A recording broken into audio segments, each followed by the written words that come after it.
রোশনাই ধারাবাহিকে আমরা দেখেছিলাম গরিমা মুম্বাই যাবে নাচের অনুষ্ঠানে অংশগ্রহণ করতে। ওর মা এসছে গরিমাকে নিয়ে যেতে ওদের বাড়িতে।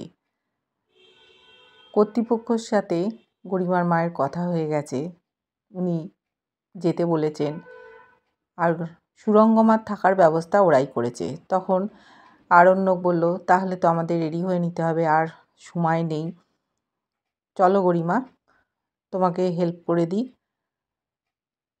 এবার সেই শুনে ওর মা বলছে যে আমি গরিমাকে নিয়ে আমাদের বাড়িতে যেতে চাই, এই তো নিয়ে যাব, কালকেই তো ফ্লাইট ধরবে, আর আমার বন্দোবস্ত তো করে দিয়েছে কর্তৃপক্ষ, তোমরা তোমাদের ব্যবস্থাটা করে নাও। আরণ্যকের বাবা বলল, ঠিক আছে বাদশা, তুই একটা 5 স্টার হোটেলে ঘর বুক করে নে। এবার যেহেতু আরণ্যক দেখছে সুরঙ্গমা গরিমাকে নিয়ে যেতে চাইছে, বলল, আন্টি আপনি ওর দেখাশুনো করতে পারবেন তো? ওর খাওয়া দাওয়া ও কিছুই কিন্তু নিজে করে না, সমস্তটা করিয়ে দিতে হয়, সম্ভব হবে আপনার পক্ষে? সুরঙ্গমা বলছে, তার মানে কী বোঝাতে চাইছো? আমার মেয়ের আমি টেক কেয়ার করতে পারবো না, সেটা অন্য কেউ করবে আর আমাকে সেই কথা বলবে? বলছে, না আমি সে কথা বলিনি, আপনি দেখুন পারবেন কি না। এবার আরণ্যকের মা বলছে, ঠিক আছে গরিমা একদিন ওর মার কাছে যা, ভালো লাগবে, বাবার সাথে দেখা হয়ে যাবে, ওর মনটাও ভালো হবে, একঘেয়ে এখানে আছে। শুনেই গরিমা রিয়্যাক্ট করেছে, বলছে, কেন তোমরা কি চাও আমাকে এখান থেকে তাড়িয়ে দিতে, আর এই জায়গাটায় অন্য কেউ ঢুকে পড়ুক, তাই না? সেটাই তোমাদের উদ্দেশ্য? এরা অবাক হয়ে গেছে, কি বলতে চাইছে। আরণ্যক বলল, তার মানে তুমি কি বলছো? বলছে, কেন, আমি চলে গেলেই রোশনাই এখানে ঢুকে আসবে। এরা বোঝানোর চেষ্টা করছে রোশনাই এখানে এসেছিল কিছুদিনের জন্য, ওর কোনো অস্তিত্ব নেই এই বাড়িতে। কেন তুমি এরকম মনে করছো? তুমি এখানে অনেক দিন আছো, মার সাথে গেলে তোমার মনটাও ভালো থাকবে, তুমি একবার ঘুরে এসো, আর কালকেই তো আরণ্যকের সাথে দেখা হবে। জাহ্নবী এসছে, বলছে, দেখো তুমি রোশনাইকে নিয়ে একদম চিন্তা করো না, ও এখানে এসেছিলো কিছুদিনের জন্য ছিল, আবার যদি ও কোনো কীর্তি করে আমাদের বাড়িতে ফিরে আসতে চায়, আমি তোমায় কথা দিচ্ছি আমি কিছুতেই ওকে এই বাড়িতে থাকতে দেবো না, সাথে সাথে বের করে দেবো। আমি কেন, বাড়ির কেউই ওকে এই বাড়িতে ঢুকতে দেবে না, তুমি কেন চিন্তা করছো? রোশনাইয়ের কথা ভুলে যাও। আরণ্যক বলল যে, তুমি কি বলছো গরিমা, আমার এইসব শুনতে ভালো লাগছে না। বলছে, ও তোমার তো শুনতে ভালো লাগবে না তাই না? বলল, দেখো যে মেয়েটার কোনো অস্তিত্বই নেই এই বাড়িতে, তাকে নিয়ে তুমি চিন্তা করছো, ও আর কোনো দিন এখানে আসবে না, তুমি এই সব নিয়ে ভেবো না, তুমি ভাবো কিভাবে তুমি নাচ করে প্রথম হতে পারবে। বলছে, তোমরা কি মনে করছো আমি নাচ করতে পারবো? এটা কি আমার পক্ষে সম্ভব? বলছে, তোমাকে করতে হবে, তোমায় পারতে হবে। সুরঙ্গমাও খুব অসম্মানজনক কথা বলছিল আরণ্যককে, সেই জন্য আরণ্যক বলল, আমি আমার ঘরে যাচ্ছি। গরিমা বলল, ও তুমি আমাকে ফেলে দিয়ে ঘরে চলে যাচ্ছ? বলছে, আমি তো ঘরেই যাচ্ছি, আর আন্টি যেভাবে কথাবার্তা বলছেন আমার ভালো লাগছে না, কোথায় অসম্মান করে দেবো, তার থেকে আমি চলে যাই ভালো, আমি চাই না ওনাকে অসম্মান করতে। এদিকে রোশনাই নাচের প্র্যাকটিস করছে, ও বুঝতে পারছে না যে ও আদৌ ও নাচ করতে পারবে কি না। কলকাঠি নেড়ে দিয়েছে রঞ্জন প্রসাদজি, যে সিসিটিভি ফুটেজ ক্যামেরাটা ছিল ওদেরই লোককে দিয়ে সেই জায়গাটা মনে হয় কেটে বাদ দিয়ে দিতে বলল। এমনকি কর্তৃপক্ষের লোকদের বলেছে, আপনারা দেখছেন তো এই রোশনাই মেয়েটার জন্য এই রোশনাইয়ের গুরু সে কী কাণ্ড করছে, আপনারা একটা কাজ করুন, আপনারা দুজনকেই একেবারে ধুয়ে মুছে দিন, যাতে আর মাথা তুলোতে না পারে। দেখুন না কী কাণ্ড করছে, আর বলবেন না ওদের মধ্যে যে কী সম্পর্ক বুঝি না। তখন ওরা বলছে, আপনি একজন সম্মানীয় ব্যক্তি গুরুজি, আপনারও বয়স হয়েছে, আপনি তো সবটাই বুঝতে পারছেন। বলছে, আমি সবই বুঝি, তাই বললাম। বলছে, আমরাও তো সেটাই ভাবছি, একটা মেয়ে আমাদের কাছে কাজ করতে এলো, তাকে নিয়ে উনি এত বাড়াবাড়ি কেন করছেন, সেটাই আমাদের মাথায় আসছে না। ওদেরকে ইনস্ট্রাকশান দিয়ে রঞ্জন প্রসাদজি চলে গেলেন। এদিকে অপেক্ষা করছে রোশনাই, কখন ওকে ডাকা হবে, চিন্তা করছে। সেই সময় দেখেছি আদিত্য কাপুর ওর কাছে এসছে। আদিত্য কাপুর অন্য কারোর সাথে কথা বলছিল, এখান থেকে বাইরে কোথাও যাবে, তার সাথে আছে সিকিউরিটি গার্ড, ওদেরকে সরে যেতে বলে রোশনাইকে বললেন, তুমি কেমন আছো? বলল, ভালো আছি স্যার।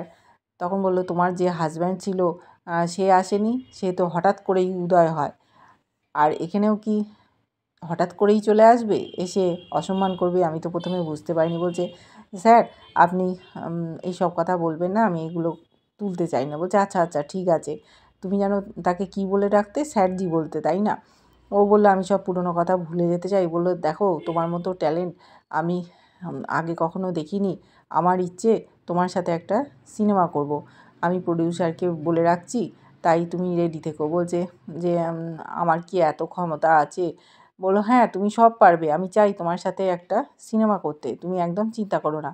আগে তুমি এই নাচের অনুষ্ঠানটা কমপ্লিট করো, তারপরে সমস্তটা আমি দেখে নেবো। বললো, তুমি একটু ভাবনা চিন্তা করো, তুমি কি করবে না করবে। বলছে, আচ্ছা আমি চিন্তা করব। আর তুমি দেখেইছো তোমার জন্য আমিও লড়াই করছি। বললো, হ্যাঁ গুরুজিও বলেছেন। বলছে, তুমি ভেতরে যাবে না? বলছে, যাব আমি, দেখি সময় হোক তখন যাব। এদিকে ওখানে নাচের প্রোগ্রাম শুরু হয়ে গেছে। ওরা দুই গুরুকে প্রণাম জানিয়ে শুরু করলো নৃত্যানুষ্ঠান। রোশনাই গুরুজি অপেক্ষা করছে রোশনাইকে ডাকবে কি না। এদিকে একটার পর একটা নাচ হচ্ছে। আদিত্য কাপুর ওখানে আছে বলে ওদের টিআরপি বেড়ে গেছে। আদিত্য কাপুরও দায়িত্ব নিয়েছে ওখানে উইনার ঘোষণা করার জন্য। এই যে কোয়ার্টার ফাইনাল হবে, তার উইনার ঘোষণা করবে আদিত্য কাপুর। রোশনাই গুরুজি, রুদ্রপ্রসাদজি ভাবছেন, কী ব্যাপার হলো, রোশনাইয়ের কেসটা তো এখনও সলভ হলো না, সেটা কি করবে না? উনি রোশনাইকে একটা মেসেজ করেছেন যে ভেতরে ঢুকতে, কিন্তু রোশনাই যেই ভেতরে ঢুকতে যাবে, কর্তৃপক্ষের যে লোকটা ওর পেছনে লেগেছিল সে আটকে দিয়েছে। বলছে, কী ব্যাপার তুমি এখানে? বলছে, আমি ভেতরে রাখছি। বললো, না তুমি ভেতরে যাবে না, তোমার যাওয়ার কোনো পারমিশন নেই, তুমি বাইরে অপেক্ষা করো। আর যদি জোর করতে চাও তোমাকে এমন আমি টাইট দেবো, তখন বাইরেই তোমাকে নাচতে হবে। বলছে, আমাকে তো গুরুজি মেসেজ দিয়েছেন দেখুন। বলছে, ও সব মেসেজ টেসেজ আমরা মানি না, আগে দাঁড়াও তোমার কেসটা সলভ হোক, যদি সেরকম হয় তখন তুমি যাবে। তোমাকে বলছি না তুমি বাইরে চলে যাও। ও খুব বিপদে পড়ে গেছে, ওকে কিছুতেই ভেতরে ঢুকতে দিচ্ছে না, অপেক্ষা করছে ওর গুরুজি। শেষে দেখেছি গুরুজি বাইরে এসছে, এসে বলছে, কী ব্যাপার রোশনাই, তুমি ভেতরে ঢুকলে না? তোমাকে মেসেজ করলাম। ও তখন জানিয়েছে ওকে ভেতরে ঢুকতে দেওয়া হচ্ছে না। এদিকে রঞ্জন প্রসাদজি এমন চাল চেলেছেন, উনি বলেইছিলেন যে রোশনাইকে উনি ওপরে উঠতে দেবেন না, আর ও মুখ থুবড়ে পড়ে গেলে ওকে যে তুলতে সাহায্য করবে তাকেও আমি ছেড়ে কথা বলবো না, তাকেও আমি একেবারে সমূলে বিনাশ করে দেবো। সেই কথাটাই উনি রাখলেন। চ্যানেল কর্তৃপক্ষে বলে দিলেন, এই সব লোকেদের আপনারা কত টাকা দিয়ে রাখেন, আর এরা দেখুন কীরকম বাইরে খারাপ কাজ করে বেড়াচ্ছে, একে আপনারা টাইট দেবেন। বলছে, হ্যাঁ আপনি ঠিকই বলেছেন, এই সব মানুষকে আমরা আমাদের শোতে আর আনবো না, কী করে ফাঁসাতে হয় সেটাই আমরা দেখব। এদিকে আদিত্য কাপুরও জানতে চেয়েছিল, রোশনাই তুমি কোথায় আছো? ও বলেছিল, আমি মুম্বাই শহরে আছি। বলছে, তোমাকে এই মুম্বাই শহরে দেখে আমি তো অবাকই হয়ে গেছিলাম, তুমি কি করে এলে?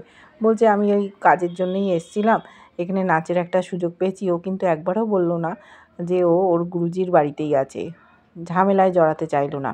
এদিকে রঞ্জন প্রসাদজি এমন ব্যবস্থা করে দিয়েছে যে ওর গুরুজি একটা চরম বিপদের সম্মুখীন হয়ে পড়ল। এই রোশনাইয়ের জন্যই এই অসম্মানের মুখে পড়তে হলো।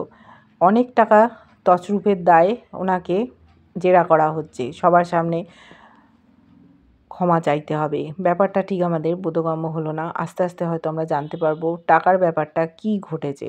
এর সাথে রোশনাইয়ের তো কোনো সম্পর্ক নেই, গুরুজি কেন ফেঁসে গেলেন?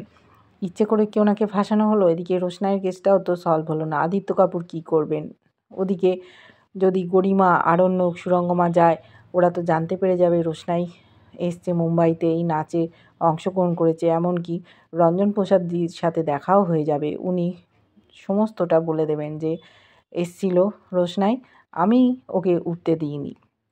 এটা জানার পর সুরঙ্গমা তো খুব খুশিই হবে, গরিমাও খুশি হবে, কিন্তু গরিমা যেভাবে রোশনাইকে নিয়ে চিন্তা করছে, ও ভাবছে আমি যদি এখান থেকে সরে যাই রোশনাই ঢুকে পড়বে আরণ্যকের জীবনে, এটাও মেনে নিতে পারছে না।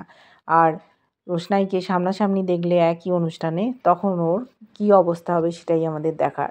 আরণ্যকের বাবা বলেছে, তুমি যাও, তুমি তো নাচ করতে ভালোবাসো, নাচের অনুষ্ঠান দেখবে, ওখানে তুমি গেলেই দেখবে তোমার মনটা ভালো হয়ে যাবে।